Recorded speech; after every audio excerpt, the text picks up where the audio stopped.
Topic lecture 2 of Newton second law. Previous classes में हमने क्या किया था कि रूल फर्स्ट को डिस्कस किया था, और रूल फर्स्ट में हमने किस चीज को लिया था कि if a system consist of, rule first में हमने डिस्कस किया था क्या कि if a system consist of two और more than two bodies and all bodies are moving together under the action of external force F, and acceleration is asked to calculate, then consider them as a single body. यानी हमने एक example लिया था। Now let us take another example. ये हमारे पास horizontal surface है और ये हमारे पास एक ब्लॉक, यह दूसरा ब्लॉक और यह तीसरा ब्लॉक। सपोज यह ब्लॉक आपका 1 kg का, 2 kg का एंड 3 kg, और मैं external force F equal to 60 newton apply किया। What we are going to observe, rule first का ही मैं सेकेंड एग्जांपल ले रहा हूं। रूल फर्स्ट का second example, under the action of external force F these all block are moving together। तो जैसे ही इस फोर्स के कारण सारे ब्लॉक, यानी जिस एक्सेलरेशन से यह ब्लॉक आगे की तरफ बढ़ेगा उसी एक्सेलरेशन से यह और उसी एक्सेलरेशन से यह, चूंकि तीनों ब्लॉक एक साथ आगे की तरफ मूव कर रहा है, therefore consider them as a single body. इस सारे सिस्टम को एक सिंगल बॉडी की तरह ट्रीट कर लीजिए, and that body is of 6 kg। यानी इमीडिएटली रेजिस्टेंस हमारा क्या हो जाएगा, हाई हो जाएगा। ये external force F equal to 60 newton. अब आप इस ब्लॉक के ऊपर फ्री बॉडी डायग्राम को ड्रॉ करें। जैसे ही इस ब्लॉक पे हमने फ्री बॉडी डायग्राम ड्रॉ किया तो ग्रेविटेशनल फोर्स 6G नीचे कांटेक्ट में है, normal force will act vertically upward. आप मोशन की डायरेक्शन में एक्स एक्सेस को ले लीजिए और मोशन के परपेंडिकुलर में वाई एक्सेस को। फिर आप क्या देख रहे हैं कि force which is acting in x direction is 60 newton and force which is acting in y direction equal to, अगर ऊपर का फोर्स पॉजिटिव तो नीचे का फोर्स हमारा नेगेटिव, यानी n-60। This force is generally equal to mass into acceleration in x direction is equal to 60 Newton, and Fi force is equal to mass into acceleration in y direction is equal to n-6G। यहां पर आप क्या देख रहे हैं कि this m, यानी इस ब्लॉक का मास आपके पास क्या है, 6 kg, लेकिन एक्सेलरेशन इन y डायरेक्शन आपके पास यह ब्लॉक x के डायरेक्शन में मूव कर रहा, y के डायरेक्शन में नहीं, तो acceleration in y direction is 0। जैसे ही इसको लिख रहे हैं तो 6ax is generally equal to 60 newton, जबकि acceleration in y direction is 0, तो this will become equal to n-60, and therefore acceleration in x direction is generally equal to 10 metre पर सेकेंड स्क्वायर। व्हाइल हियर इस equation से हम लोग क्या देख रहे हैं कि n is generally equal to 6G। Now यहां से कि अगर किसी सिस्टम के अंदर, तो पहला रूल कहता है क्या कि यदि किसी सिस्टम के अंदर एक या एक से ज्यादा बॉडी अटैच हो and all body are moving together under the action of external forces, consider them as a single body and then try to proceed further. Rule second क्या कहता है, रूल सेकंड में यहां पर immediately rule second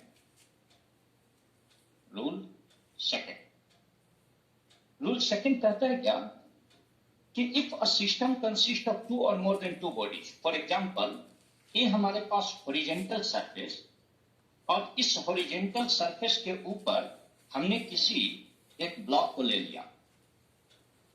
on the same surface, इसी surface के ऊपर हमने एक डिस्क को लिया एज शोन हियर। इसी सरफेस के ऊपर मैंने एक डिस्क को ले लिया। Suppose mass of this block is capital M and mass of this disc is small m। और इस ब्लॉक के ऊपर हमने एक्सटर्नल फोर्स F को अप्लाई किया। हमने क्या कहा कि मान लिया कि हमारे पास कोई एक हॉरिजॉन्टल स्मूथ सरफेस है, इसके ऊपर हमने किसी एक ब्लॉक को लिया और इसे ऊपर एक डिस्क को प्लेस कर दिया। अब इस फोर्स के कारण क्या यह दोनों डिस्क और यह ब्लॉक क्या सेम एक्सेलरेशन से मूव करेगा? Answer no. तो यदि किसी सिस्टम के अंदर एक या एक से ज्यादा बॉडी इन्वॉल्व हो and all body are not moving together under the action of external force F, in this case, इस केस में आप isolate the body from the system. तो if system consists of two or more than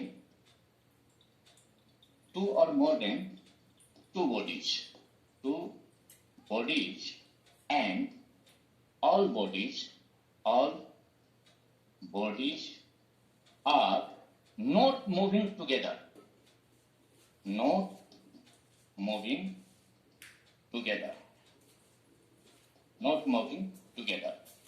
in this case isolate the body from the system. So in this case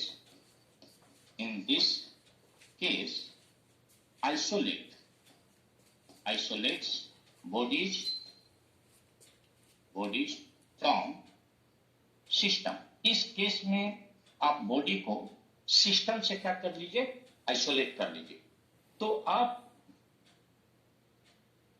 इस case में not moving together, तो इन this case isolate bodies from the system, आप system से body को isolate कीजिए। हमने क्या किया कि यहां से इस ब्लॉक को भी आइसोलेट कर दिया, यानी ये हमारे रेक्टेंगुलर ब्लॉक को भी आइसोलेट कर लिया और इस डिस्क को भी आइसोलेट कर लिया, यानी ये डिस्क भी हमारे पास आइसोलेटेड होगा, यानी this disc is also isolated और this rectangular block is also isolated. Now let us draw free body diagram on this block. तो क्या देख रहे हैं कि gravitational force mg is acting vertically downward. चूंकि यहां पर यह सरफेस कांटेक्ट में है तो normal force will act perpendicular to contact surface and outward, और इसी ऑब्जेक्ट के ऊपर हमारे पास एक्सटर्नल फोर्स F लग रहा है।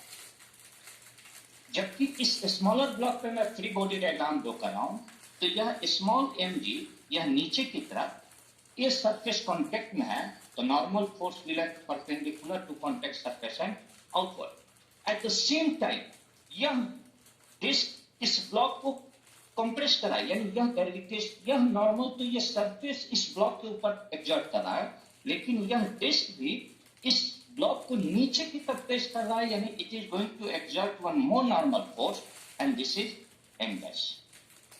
क्लियर? अब बॉडी को आइसोलेट कीजिए। अगेन मैं इस ब्लॉक को ले, उसी तरह से इस ब्लॉक को भी ले सकते हैं। मैं इस ब्लॉक को ले रहा हूं, मोशन के डायरेक्शन में आप x एक्सिस और मोशन के परपेंडिकुलर में y। यहां mg नीचे, ये नॉर्मल ऊपर, यह इंडेक्स नीचे, यह एक्सटर्नल फोर्स F इस डायरेक्शन में। आप इमीडिएटली फोर्स को x डायरेक्शन में और y डायरेक्शन में कलेक्ट कीजिए। तो force which is acting in x direction, यहां x के डायरेक्शन में कौन कौन सा फोर्स है? F, तो दिस इज F और ये इक्वेशन 1। y के डायरेक्शन में कौन सा फोर्स है? तो अगर ऊपर का फोर्स पॉजिटिव तो नीचे का force negative, that is m minus m dash minus mg and then try to proceed further, and this is equation 2. Now using these two equation any requirement can be calculated. तो हमने दो rule जाना। पहला rule क्या कि यदि किसी system के अंदर एक या एक से ज्यादा बॉडी इन्वॉल्व हो और सारा बॉडी एक साथ आगे की तरफ मूव करे, इस केस में आप एक सिंगल बॉडी की तरह ट्रीट कीजिए सिस्टम। लेकिन यदि किसी सिस्टम के अंदर एक या एक से ज्यादा बॉडी इन्वॉल्व है and all bodies are not moving together. In this case, isolate the body from the system, draw free body diagram on it, form the possible equation and then try to proceed further. Now, अगर rule third क्या कहता है कि यदि किसी system के अंदर यदि किसी प्रॉब्लम में इंटरनल फोर्स पूछे कैलकुलेट करने के लिए, इंटरनल क्या, tension is a type of internal force, normal is a type of internal force, spring force is also a type of internal force from subject point of view. तो आप again isolate the body from the system. तो rule third में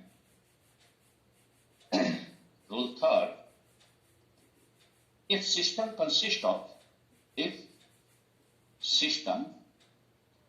in a problem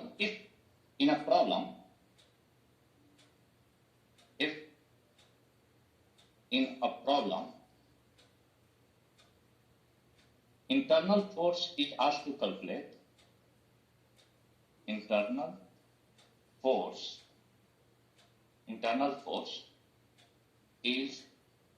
asked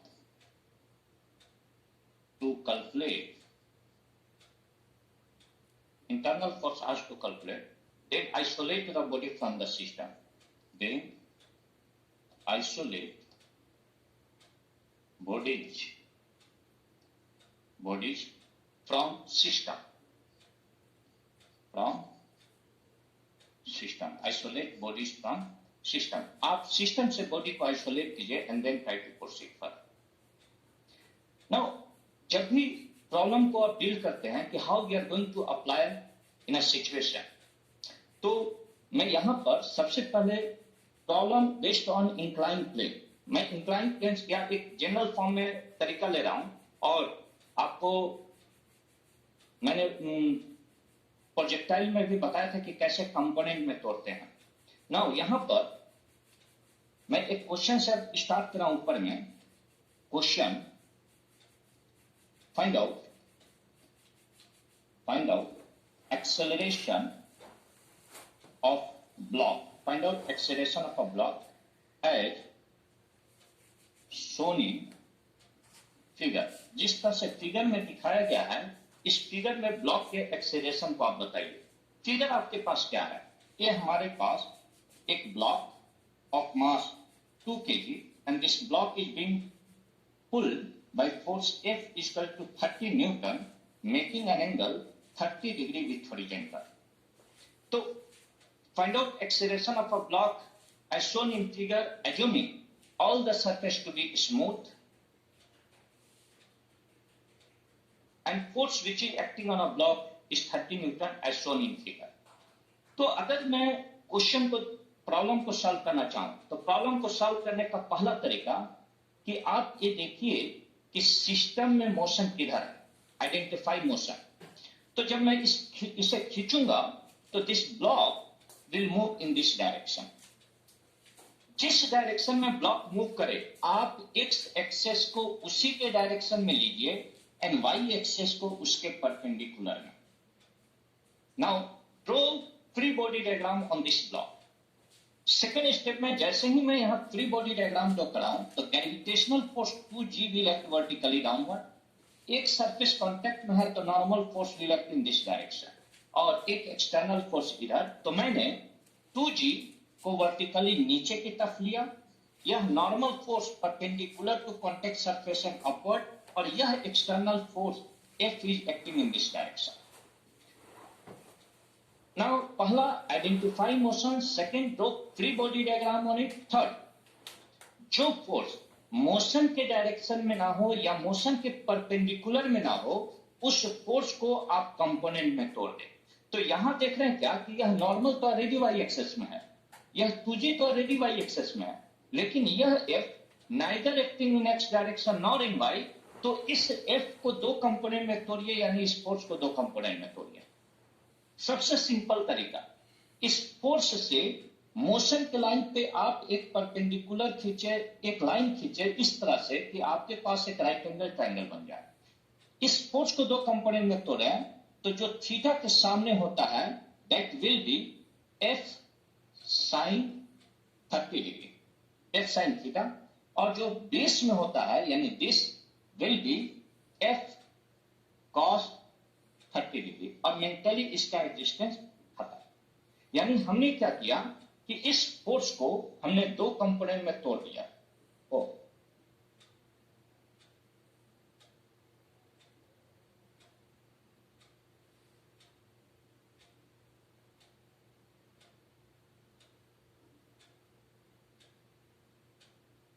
यानी हमने इस force को दो component में तोड़ा। इसमें एक फोर्स जो हमने कंपोनेंट में तोड़ा है, उसमें एक force F cos 30, this is F cos 30।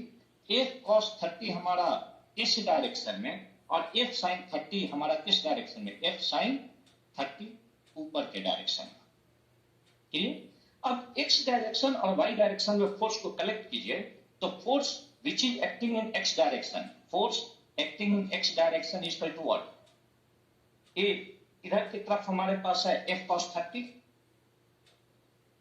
And this force is generally equal to mass. और चूंकि x के डायरेक्शन में मान लिया कि हमारे पास यह एक्सेलरेशन है तो मास इंटू एक्सेलरेशन। और F आपके पास कितना है 30, cos 30 is equal to √3/2, mass 2 kg तो 2 इंटू एक्सेलरेशन। आप इसे सिंप्लीफाई कीजिए तो 15√3/2 is equal to acceleration and this is meter per second square। चूंकि y के डायरेक्शन में किसी तरह का मोशन नहीं है, इसलिए y के डायरेक्शन में फोर्स को लेना कंपलसरी नहीं है, उसे आप लीव कर दे सकते हैं, अननेसेसरी चीज को आप छोड़ सकते हैं। Now we are moving towards another topic that is problem related with inclined plane। तो inclined plane है क्या एक्चुअली? तो एक ऐसा प्लेन जो दूसरे प्लेन से कुछ एंगल बनाए, such type of a plane is called as inclined plane। तो मान लिया कि सेकंड में problem based on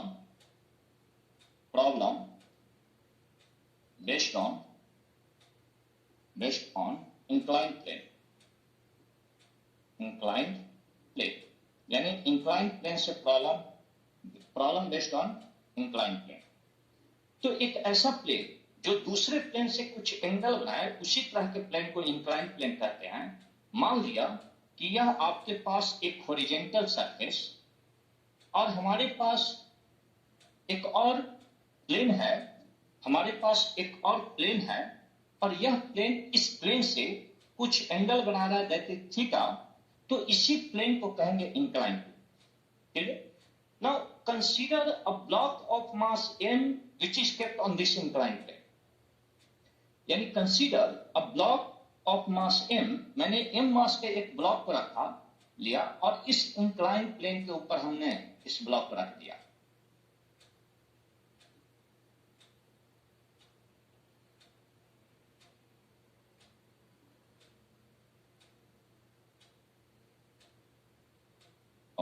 wait,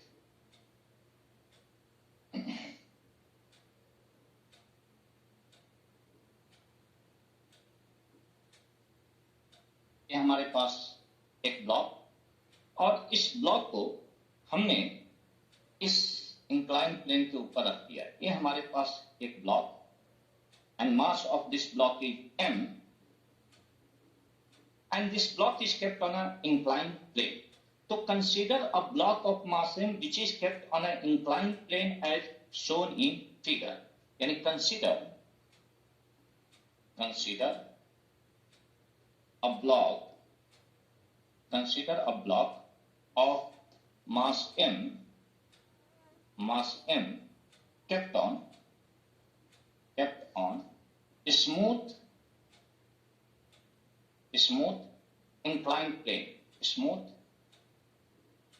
inclined plane, तो consider a block of mass m kept on smooth inclined plane making an angle theta with horizontal, making an angle theta with horizontal। यानी मान लिया कि हमारे पास कोई एक इंक्लाइन प्लेन है और यह इंक्लाइन प्लेन हॉरिजॉन्टल से थीटा का एंगल बना रहा है ना। दो चीज हो सकता है। पहला, अगर दो चीज हो सकता है। पहला कि यदि इस ब्लॉक को मूव करना होगा तो किधर, नीचे की तरफ। तो हम ये कहते हैं कि जब भी प्रॉब्लम को डील करना हो तो सबसे पहले आप मोशन को आइडेंटिफाई कीजिए और मोशन के डायरेक्शन में एक्स एक्सेस लीजिए और मोशन के परपेंडिकुलर में वाई एक्सेस। तो सबसे पहले आप ये थिंक कीजिए कि यह ब्लॉक किधर मूव कर सकता है। ठीक है, तो अगर मैं रिलीज करूं तो यह ब्लॉक नीचे की तरफ मूव करे तो आप मोशन के डायरेक्शन में एक्स एक्सेस ले लीजिए। जिधर मोशन है, अगर इस ब्लॉक का मोशन इधर, तो मोशन के डायरेक्शन में आप एक्स एक्सेस लीजिए और मोशन के परपेंडिकुलर में आप इमीडिएटली वाई एक्सेस ले लीजिए। तो ये मोशन के परपेंडिकुलर, ये हमारे पास वाई एक्सेस, तो यह वाई एक्सेस और यह एक्स एक्सेस।